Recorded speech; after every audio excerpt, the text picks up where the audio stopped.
Hello, नमस्ते, राधे कृष्णा, हर हर शंभू। तो आपके लिए एक और रीडिंग लेके आ चुकी हूँ जिसका टॉपिक रहने वाला है समाज के कुछ वर्ग आपके लिए कैसी सोच रखते हैं। तो जानने की कोशिश करते हैं कि समाज का जो एक आपके आसपास जो लोगों का एक समूह होता है उसमें कुछ एक वर्ग भी होते हैं बटे हुए। तो उनमें से कुछ लोग आपके लिए क्या सोच रहे हैं, कैसी सोच रखते हैं, सारा कुछ जानेंगे टैरो कार्ड के माध्यम से। जनरल रीडिंग है, ज़रूरी नहीं आपसे रेजोनेट हो जाए तो आपकी बाकी किसी अन्य की समझ सकते हैं। मेल फीमेल दोनों के लिए रीडिंग समान है।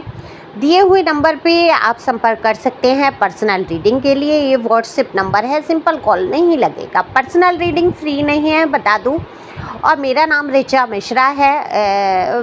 पता नहीं क्यों लोगों को नहीं पता रहता कि मेरा नाम क्या है, जबकि डिस्क्रिप्शन में जो चैनल का डिस्क्रिप्शन रहता है उसको देखा करिए, उसमें नंबर दिया रहता है, फ़ोन नंबर, नाम दिया रहता है। ओके, तो आप संपर्क कर सकते हैं पर्सनल रीडिंग की। अगर बहुत आवश्यकता हो तभी कराएं, क्योंकि रीडिंग फ्री नहीं है।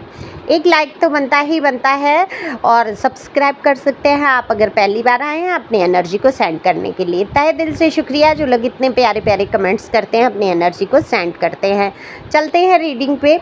समाज के कुछ वर्ग के लोग क्या सोच रहे हैं। देखो, ये वही लोग हैं, आप समझते हैं समाज क्या है, तो ये वही लोग हैं जिनको पूरा ये रहता है कि आपके जीवन में आखिर चल क्या रहा है, आप कैसे अपना काम चलाते हैं, कैसे अपनी दिनचर्या को जीते हैं, कैसे आप अपने जीवन में कहाँ से खा रहे हैं, कहाँ से पी रहे हैं, कैसे आ रहे हैं, कैसे जा रहे हैं। पूरी फुल नज़र आप पे रखना और आपके बारे में फिर गॉसिप करना, बातें करना, और उनको बहुत ही अच्छा लगता है। अब ये कुछ लोग जो होते हैं समाज के, देखो सब काम में अपने बिजी हैं, व्यस्त हैं, किसी पे इतनी फुर्सत नहीं होती है कि फालतू फिजूल में किसी की बातें की जाए, है ना। आप अपने से ही देखो, आप कितना बिजी हो, आप किसी के बारे में सोचना तक नहीं चाहते, आपको पसंद ही नहीं है दूसरों की चर्चा पर चर्चा करना।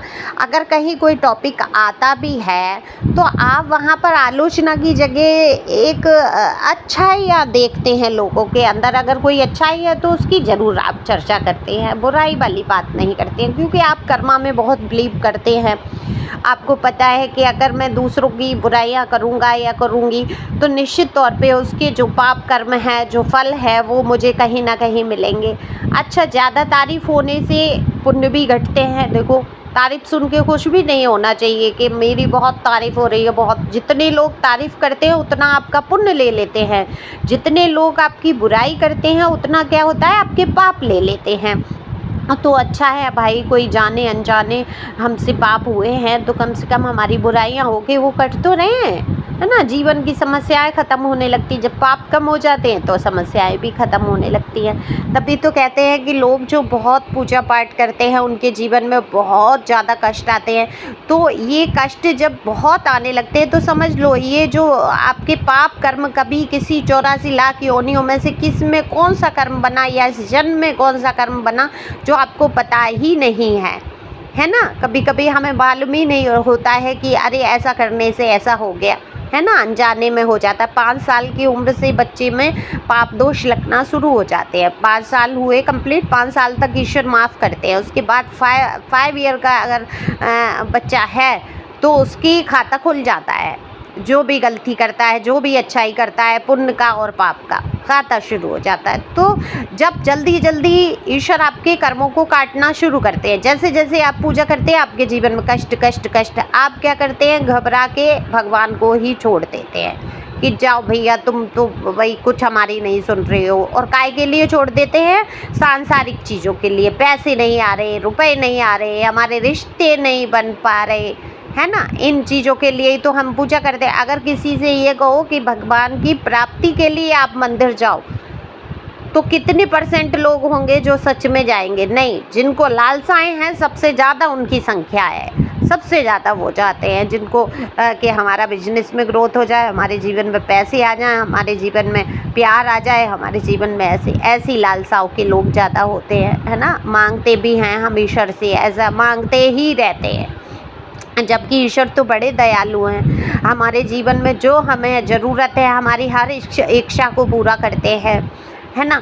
आप ऐसी सोच के इंसान हैं, आप ईश्वर पे बहुत बिलीव रखते हैं, बहुत भरोसा रखते हैं। हालांकि गुस्सा आपने भी किया है भगवान पे, आपके जीवन में जब हद से ज़्यादा कष्ट आए, और इसीलिए ये उदाहरण मैंने दिया कि जब हम ज़्यादा पूजा पाठ करते हैं, ईश्वर को मानने लगते हैं, तो ईश्वर हमारे जो भी कर्मा हैं उनको यहीं इसी जीवन में ख़त्म करना शुरू कर देते हैं और परेशानियों के रूप में चीज़ें आने लगती हैं। जो भी हमने किया है उसके एवज में जो भी कर्मा या कार्मिक लोग हैं वो हमारे जीवन से जुड़ते हैं और कष्ट देते हैं। तो ये समझ चुके हैं आप कहीं ना कहीं कि कर्मा का खेल है और दुख करना अब आप कम कर चुके हैं। हालांकि दुख हो जाता है कभी कभी, नहीं दिमाग काम करता है तो हावी होती है एनर्जी कि मेरे ही साथ ऐसा क्यों, लेकिन तुरंत ही ईश्वर आपको किसी वीडियो के माध्यम से या कहीं से कोई टाइटल, कोई ऐसी चीज़ आपको पढ़ने को मिल जाती है कि आपके उत्तर मिल जाते हैं। आपने देखा होगा, अगर आपने नहीं गौर किया है तो गौर करिए। आप YouTube खोलेंगे तो आपको उसी टाइटल में आपको मिलेंगी चीज़ें जो आप सोच रहे होते हैं। तो ये ईश्वर का ही संदेश होता है। इसका मतलब कि ईश्वर आपके आसपास है, निकट है, आपके सिर पर ईश्वर के आशीर्वाद है। तो समाज के जो वर्ग हैं वो बिल्कुल सोच रहे हैं कि कोई तो आपके ऊपर कृपा है, और आपके लिए जो आपका चरित्र है, बैकग्राउंड है, जिस तरीके से आप रहते हैं, तो समाज के लोगों की यही सोच है कि आप अपनी इज्जत के बारे में बहुत सोचते हैं, आप एक एक कदम फूंक के रखते हैं, हालांकि आप जिद्दी स्वभाव से हैं, ऐसा समाज के लोग सोच रहे हैं। मैं वो बता रही हूँ, या मेरी कोई अपनी पर्सनल सोच नहीं है, और ना कार्ड ये कह रहे हैं कि आप हो, है ना। समाज के कुछ वर्ग लोग सोचते हैं कि आप बहुत जिद्दी हो, जिद पे अड़ जाते हो, वो काम करके ही रहते हो। वो जिद चाहे अच्छे के लिए हो चाहे बुरे के लिए हो, आपको करना है तो करना है, और आपको कार्य जो है एक दिन में ही पूरा करना होता है। एक दिन से मतलब जो काम आपने हाथ में ले लिया, तो बस जिद के ऐसे धुन के पक्के हो कि वो चाहे आप रात दिन जगो, चाहे आप पे कितनी ही मेहनत पड़ जाए, चाहे आप खाना खाओ ना खाओ, बस ये काम कंप्लीट हो जाए, और परफेक्शन के साथ, बिल्कुल अच्छे तरीके से, बहुत ही सुंदर तरीके से। ऐसा नहीं है, कुछ लोग ये होता है काम की जल्दबाजी में रहते हैं कि जल्दी जल्दी निपटा दो फटाफट, और जैसा भी हो उल्टा सीधा। नहीं, बहुत ही अच्छे ढंग से उनको पता है समाज के लोगों को, और लोग यही सोच रखते हैं। आप जिद के पक्के हैं, जिस पे अड़ जाएंगे आप उसको पूरा करके छोड़ते हैं, चाहे वो काम हो चाहे कोई रिश्ता हो, निभाने की बारी आ जाए तो आप बखूबी निभाते हैं। आप एक ईमानदार व्यक्ति हैं, पर कभी कभी आपकी नाक पे जो गुस्सा बैठ जाता है, जो आप गुस्सा करते हैं, तो सब कुछ हैकड़ी सामने वाले की उतार के रख देते हैं। आपके अंदर इतनी पावर है, समाज के लोग जानते हैं कि आप मीठा बोल रहे हैं, अच्छा बोल रहे हैं, सबके साथ अच्छा कर रहे हैं, और सामने वाले ने जरा भी अब बदमाशी दिखाई तो आप अब उसकी फिर खैर नहीं। ये समाज के लोग जानते हैं। तो उनको पता है कि आप अपनी इज्जत के बारे में बहुत सोचते हैं, समाज के बारे में भी सोचते हैं, लेकिन उतनी परवाह नहीं करते हैं। आपको जो पहनना है आप पहनेंगे, जो आपको करना है आप करेंगे। आप रूढ़ बाध्यता से नहीं बंधे हैं। भीड़ चाल होती है ना कि भीड़ जिस तरफ जा रही है आप उसी लाइन में लगे, नहीं, आप थोड़ा सा भीड़ के हिस्से से अलग हैं। लोगों को पता है कि आप उनकी भीड़ चाल में नहीं आएंगे। समाज का वर्ग समझता है, थोड़ा विद्रोही समझता है आपको, समझते हैं कि आप विद्रोह कर देंगे, आपकी समझ में कोई बात नहीं आएगी, या आपको जो नहीं मानना है तो वो आप विद्रोह करना जानते हैं, आपको सशक्त समझते हैं, आपको एकदम अगर मैं कुछ लोग ऐसा भी सोचते हैं आप मुँह फट शब्द यूज करूँ तो वो भी नहीं है। मुँह फट नहीं है आप हैं स्पष्ट वक्ता, जिद के पक्के हैं आपके। हाँ, आप जो हाथ में काम ले लेंगे करेंगे, ये अच्छी एनर्जी है आपकी। आप स्पष्ट बोलते हैं, मैं कहूँगी बिल्कुल अच्छी एनर्जी है। देखो, साफ बोलो सुखी रहो। अब मेरे साथ क्या है, मेरी भी यही एनर्जी है, मैं बोलूँगी सच बोलूँगी, चाहे वहाँ पर किसी को रीडिंग में भी मैं सच्चाइयाँ लाती हूँ। हो सकता है कभी कभी आपको चुभ जाती हो मेरी एक आध बात, किसी को होता है। हालांकि बहुत सारे लोग ऐसे हैं जो मेरा इतना सपोर्ट करते हैं। आज आपके सपोर्ट से ही मैं ये सब कर पाती हूँ। आपकी एनर्जी ना आए, कमेंट्स आप ना करें तो मैं कहाँ रीडिंग कर पाऊँगी आपकी, है ना। आपके कमेंट्स के ज़रिए ही मुझे एनर्जी आती है। आप देखते हैं, मन से सुनते हैं पूरा, तभी तो एनर्जी आती है।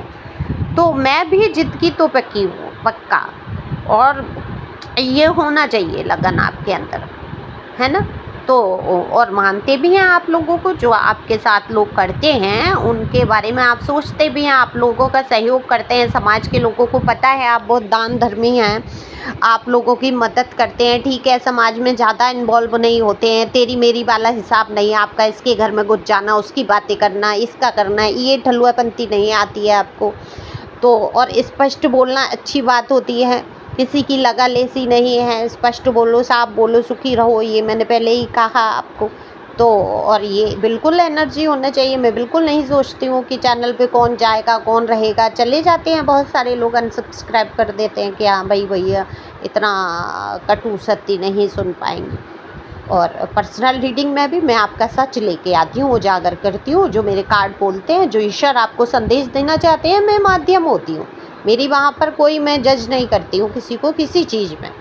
आप स्वतंत्र हैं कर्मा करने के लिए, और मैं कैसे रोक सकती हूँ आपको। ईश्वर भी कहते हैं आप स्वतंत्र रहिए, बस मैं उसका परिणाम आपको बता सकती हूँ। ये व्यक्ति सही है नहीं है, बिल्कुल स्पष्ट शब्दों में मैं बोल सकती हूँ। तो वहाँ पर तो आप स्पष्ट ही सुनेंगे। तो इसी प्रकार से आप हैं, आपको स्पष्ट सुनना पसंद भी है। देखो, पसंद भी, आप पसंद भी करते हैं सच सुनना, क्योंकि अंधेरे में रहना नहीं चाहते हैं आप। तो लोगों को पता है आप एक जागरूक इंसान हैं, आप किसी भी मुद्दे पे बोल सकते हैं, किसी के भी मुंह पे कुछ भी बोल सकते हैं। सामने वाले सतर्क रहें आपसे, अगर आपको उन्होंने छेड़ा तो उनकी खैर नहीं है, ऐसी सोच रखते ही रखते हैं आपके समाज के आसपास के कुछ एक वर्ग आपके लिए। तो ये आपके लिए अच्छी खबर है। कम से कम अगर आप सिंगल हैं या आप जो भी हैं, आप चैन से रहना चाहते हैं, तो आप समझते हैं कि आपको छेड़ना उनके लिए खतरे से खाली नहीं है। ये बहुत ही बढ़िया बात है और बहुत अच्छी एनर्जी आपकी। इसी बात पर आप मजबूती से टिके रहो और अपनी दीदी को सुपर थैंक्स दे सकते हो या शेयर कर सकते हो वीडियो। तो आई होप आपको ये रीडिंग पसंद आई हो। मुझे तो बड़ा मज़ा आया आपकी एनर्जी देख के कि सच में लोग ऐसा सोचते हैं, और कहीं ना कहीं आप हो ऐसे अपनी लगन के धुन के पक्के, और ये होना भी चाहिए। Thank you for watching my channel. Thank you angel, thank you God, thank you प्यारे व्यूअर्स, गॉड ब्लेस यू।